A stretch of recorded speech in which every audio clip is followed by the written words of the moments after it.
जय हिंद।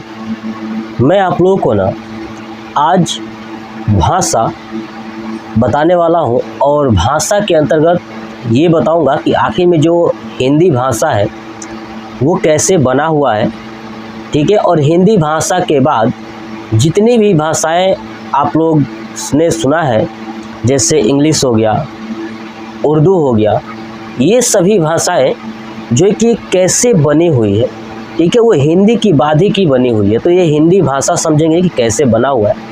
तो चलिए, ये बहुत छोटा सा वीडियो होने वाला है, मात्र 5 से 10 मिनट के बीच का होगा।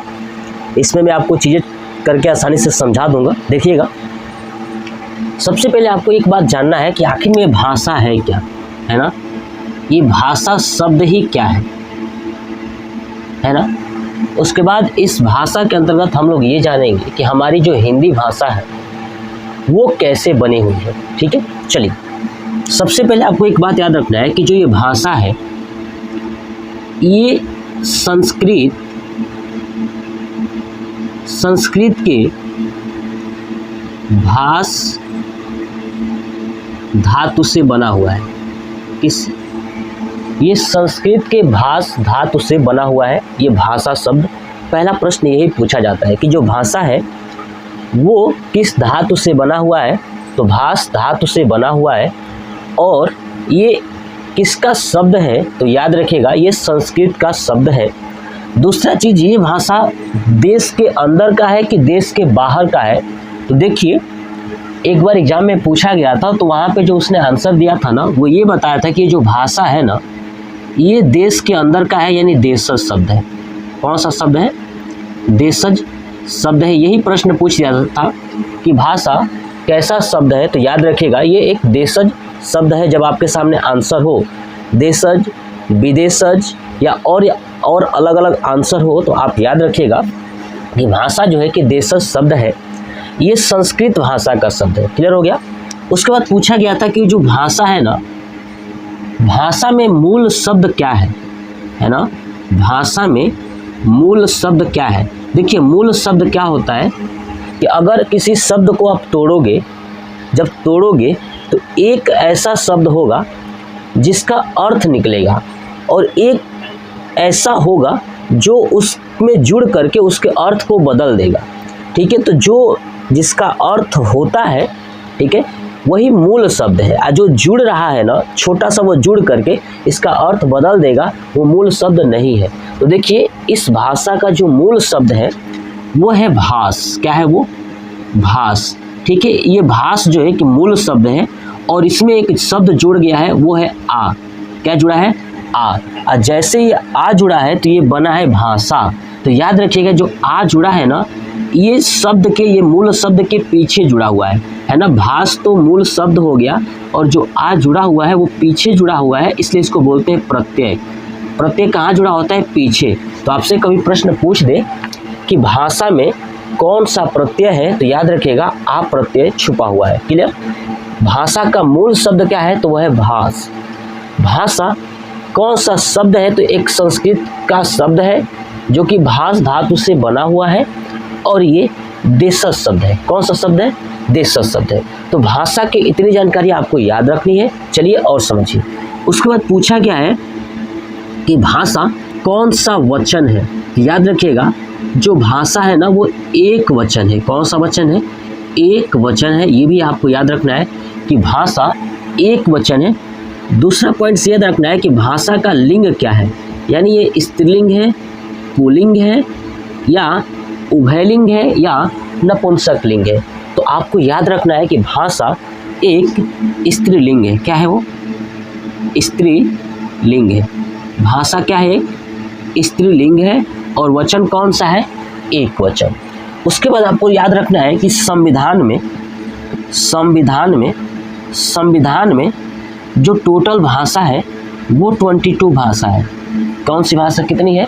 टोटल 22 भाषा है, यानी 22 भाषा संविधान के अंदर मान्यता दिया गया है, ठीक है। उसमें से जो हमारी भाषा है, मातृभाषा है ना, वो है मातृभाषा। मातृभाषा याद रखिएगा, जो हमारी मातृभाषा है जो हिंदी है। क्या है वो? हिंदी है ना। भारत के अंदर जो मातृभाषा है वो क्या है, तो हिंदी है। भारत में सबसे ज़्यादा जो बोली जाने वाली भाषा है ना, वो आपका हिंदी ही है, याद रखिएगा। अब समझिए कि आखिर में ये हिंदी शब्द आया कैसे। देखिए, हिंदी शब्द अचानक से नहीं आया, ये प्राचीन काल से धीरे धीरे परिवर्तन हो करके हिंदी बना हुआ है। अब प्राचीन काल में क्या होता था, प्राचीन काल में लोग, जब आर्य लोग भारत में आए तो उस समय संस्कृत बोला जाता था। क्या बोला जाता था, संस्कृत बोला जाता था।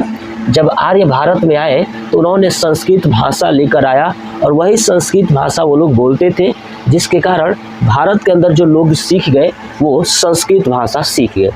संस्कृत भाषा के बाद एक भाषा आया जिसका नाम था पाली। क्या नाम था, पाली। ये भाषा तब आया जब महावीर स्वामी, मतलब कि क्या बोलते हैं उनको जी, अरे गौतम बुद्ध है ना, गौतम बुद्ध। जब गौतम बुद्ध है ना, जब गौतम बुद्ध का जन्म हुआ तो गौतम बुद्ध जिस भाषा में बात करते थे, जिस भाषा में उपदेश देते थे, वो भाषा थी पाली भाषा। यानी पाली भाषा किससे संबंधित है, गौतम बुद्ध से संबंधित है। गौतम बुद्ध इसी भाषा में क्या देते थे, तो उपदेश देते थे। आई बात समझ में, गौतम बुद्ध इसी भाषा में उपदेश देते थे। तो ये भाषा संस्कृत भाषा से बना हुआ है। मतलब कि जब संस्कृत भाषा लोगों को बोलने नहीं आता था तो लोग जो है कि इस बात के तलाश में थे कि कोई ऐसी भाषा मिल जाए जिसे हम आसानी से बोल सकें। तो उनको यही मौका मिला जब महात्मा बुद्ध अपनी उपदेश पाली भाषा यानी संस्कृत को न अपना करके उन्होंने पाली भाषा में अपने बातों को रखा, अपने स्पीच को दिया, उपदेश दिया। तो लोगों को ये भाषा बहुत पसंद आई। लेकिन फिर भी ये भाषा थोड़ी कठिन थी, क्योंकि ये भाषा अभी संस्कृत से बनकर आई है तो थोड़ी सी कठिन रहेगी, क्योंकि इसके अंदर अभी भी संस्कृत की भाषा इसमें है ना। तो लोगों को कठिन लगा। फिर जैसे ही गौतम बुद्ध की कहानी ख़त्म हो जाती है, यानी इनकी मृत्यु हो जाती है, तो उस समय फिर दूसरी भाषा आ गई। वो भाषा थी प्राकृत भाषा। कौन सी भाषा, प्राकृत भाषा। और ये प्राकृत भाषा जो है कि महावीर स्वामी, कौन, महावीर स्वामी, जब महावीर स्वामी जी का जन्म हुआ तो वो अपना उपदेश इसी भाषा में दिया करते थे, है ना, इसी भाषा में दिया करते थे। याद रखेगा कि महावीर स्वामी किस भाषा में अपना उपदेश देते थे, तो वो देते थे प्राकृत भाषा में, और जो गौतम बुद्ध जी उपदेश देते थे वो पाली भाषा में। तो जब संस्कृत को लोग तोड़ मरोड़ के पाली बना दिए, जब पाली टूटा और तोड़ा मरोड़ा गया तो बन गया प्राकृत भाषा। क्या बन गया, प्राकृत भाषा। फिर भी संस्कृत की इसमें भी कुछ लैंग्वेज थी, कुछ वर्ड्स थे, और फिर इसमें भी कुछ वर्ड्स थे। फिर भी लोग धीरे धीरे बोलते गए। देखिए संस्कृत से कैसे लोग रूपांतरित हो रहे हैं, बदल रहे हैं प्राकृत भाषा तक। अब प्राकृत भाषा के बाद कोई ऐसा व्यक्ति आया नहीं जो नया भाषा बना सके। तो लोगों ने देखा कि ये भाषा बोलते बोलते लोगों ने खुद से इस भाषा को ही बिगाड़ दिया, यानी प्राकृत भाषा को ही बिगाड़ दिया। यानी उसके बाद बन गई अपभ्रंश भाषा। कौन सी भाषा, अपभ्रंश भाषा। अब ये भाषा कौन सी है, तो देखिए ये भाषा खिचड़ी भाषा है। मतलब कि प्राकृत, पाली, संस्कृत सब मिला करके लोग बोल रहे हैं, एक दूसरे के साथ बिगाड़ के बोल रहे हैं। का हो, कैसन बाड़ा, ठीक बाड़ा नो, समझ रहे। तो मैंने भोजपुरी बोल दिया, तो ऐसा मत समझिएगा, मैं ऐसे ही बता रहा हूँ कि जो है कि लोगों ने क्या किया, इन भाषाओं को बिगाड़ के बनाना स्टार्ट कर दिया। लोगों को बिगाड़ के बताते थे, बोलते थे। कभी कभी गाँव देहात में तो बोलते हैं लोग, भोजपुरी और हिंदी दोनों मिला करके बोल देते हैं, है ना। अब कभी कभी बोल देते हैं, का हो, कहाँ जाता रहो, भोजपुरी हो गया। सुनत नहीं कि कल कहीं गए रहुआ, ये भी भोजपुरी हो गया। इसी चीज़ को लोग हिंदी में थोड़ा सा बोल देंगे, है ना, कहाँ गए रहा, है ना, ठीक है, सुने कि तुम कहीं गए थे, है ना जी, ऐसे ही ना बोलेंगे।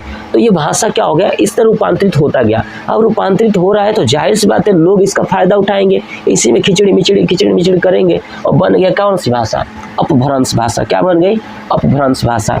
और जब भारत के अंदर जो है फारसी लोग आए, फारस के लोग आए, ध्यान रखिएगा, फारस के अंदर भारत मतलब फारस के जब लोग आए, ठीक है, तो धीरे धीरे ये अपभ्रंश भाषा भी कन्वर्ट हो गया, वो हो गया हिंदी। क्या हो गया, हिंदी। क्या हो गया, वो भाषा हिंदी में बदल गया। यानी कभी अगर आपसे प्रश्न पूछ दे कि बताइए हिंदी भाषा किससे बना हुआ है, तो याद रखिएगा हिंदी भाषा जो है कि अपभ्रंश से बना हुआ है, अपभ्रंश का टूटा फूटा हुआ रूप है हिंदी भाषा। अब आप देखिए हिंदी भाषा जो हम लोग बोलते हैं उसमें संस्कृत, पाली, प्राकृत, अपभ्रंश सब घुसेड़ के बोलते हैं, एक ही साथ सब मिक्स करके बोलते हैं, देखते हैं ना। अब हिंदी के अंदर भी कई सारी बोलियाँ, जैसे हम लोग भोजपुरी है ना, ये सब फलाना नमक का सब बोलते बोलते उसमें घुसेड़ दिए है ना, ये क्षेत्रीय बोली वगैरह, ठीक है, क्षेत्र के अंदर बोली जाती है। और हिंदी भाषा पूरे समाज में बोली जाती है, पूरे देश में बोली जाती है।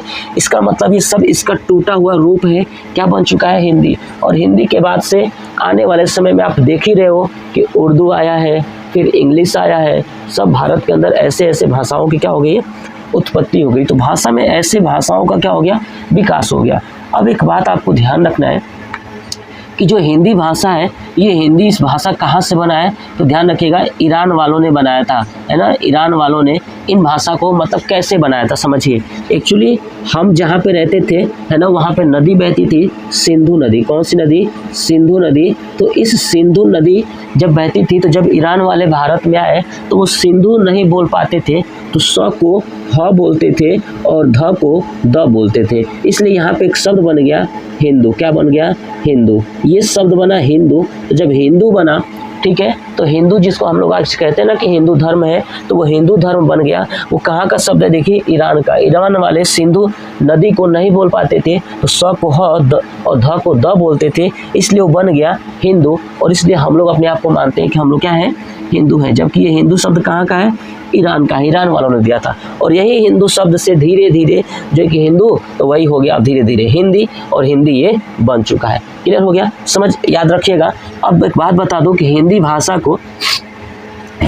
को मान्यता दिया गया, भारत के अंदर मान्यता दिया गया वो 14 सितंबर 1949 ईस्वी को मान्यता दे दिया गया। और ये हिंदी भाषा बन गया हमारा राजभाषा। क्या बन गया, राजभाषा। याद रखिएगा कि हिंदी भाषा को मान्यता कब दिया गया था, तो 14 सितंबर 1949 ईस्वी को हिंदी भाषा को राजभाषा की मान्यता दे दी गई थी। और ये एक्सेप्ट कर लिया गया था कि भारत के अंदर अब लोग जो है कि हिंदी भाषा प्रयोग कर सकते हैं। वैसे पहले भी प्रयोग करते थे, लेकिन अब कागज में भी दर्ज हो गया कि हाँ, अब कागजी कार्रवाई भी हिंदी में होगी। क्योंकि उसके पहले जब अंग्रेज थे तो पूरी कागजी कार्रवाई अंग्रेजी में होता था, लेकिन जब ये हिंदी भाषा की मान्यता दे दी गई, ठीक है, 14 सितंबर 1949 को, उसके बाद से भारत के अंदर जितनी भी कागजी कार्रवाई है वो सब हिंदी में होने लगा। ये बात याद रखिएगा। इसीलिए 14 सितंबर को हर साल हिंदी दिवस मनाया जाता है। क्या मनाया जाता है, हिंदी दिवस मनाया जाता है, ठीक है। 14 सितंबर को हमेशा क्या मनाया जाता है, हिंदी दिवस मनाया जाता है। ये बात आपको ध्यान रखना है। तो मैंने क्या बताया कि भाषा क्या है, हिंदी का जो है कि जन्म कैसे हुआ, ठीक है। तो आपको ये पूरा डिटेल समझ में आ गया। एक पॉइंट्स और याद रखिएगा कि ध्यान रखिएगा, संस्कृत सबसे पहले आया था, इसलिए इस सभी भाषा का जननी कहा जाता है। सभी भाषा का जननी, सभी भाषा का जननी कौन है, तो याद रखिएगा वो है संस्कृत। जननी का मतलब होता है माता, यानी माँ। सभी भाषाओं की मम्मी है वो है संस्कृत, क्योंकि सबसे पहले संस्कृत ही बोला गया, बाद में हिंदी तक पहुँचे, इंग्लिश, उर्दू, ये सब आया धीरे धीरे करके। तो आपको याद रखना है कि सभी भाषाओं की जननी कौन है, तो वो आपका है संस्कृत। यानी ये चीज़ें, इतना कॉन्सेप्ट आपको याद रखना है, ठीक है। अब जो है कि एक और बात याद रखिएगा कि जो हिंदी है ना, ये संविधान के 343 अनुच्छेद 343 एक कह लीजिए चाहे एक कह लीजिए, 343 एक में है हिंदी भाषा के बारे में। संविधान के अनुच्छेद 343 एक में बताया गया है, ठीक है। तो आप इतना नोट कर लीजिए, ठीक है। अभी तबीयत मेरा ख़राब है तो मैं ज़्यादा नहीं पढ़ा सकता, इसलिए थोड़ा थोड़ा करके ही मैं पढ़ा रहा हूँ। नेक्स्ट धीरे धीरे करके बहुत सारे टॉपिक्स मैं हिंदी का कंप्लीट करा दूँगा। अगर आप किसी भी एग्ज़ाम को देते हैं जिसमें हिंदी पूछा जाएगा, आपके लिए बहुत बेहतर साबित होगा। यहाँ से बहुत सारे प्रश्न पूछे जाएंगे, छोटे छोटे प्रश्न। तो आप कमेंट बॉक्स में कमेंट करके बताइएगा कि आपको ये वीडियो कैसा लगा। जय हिंद।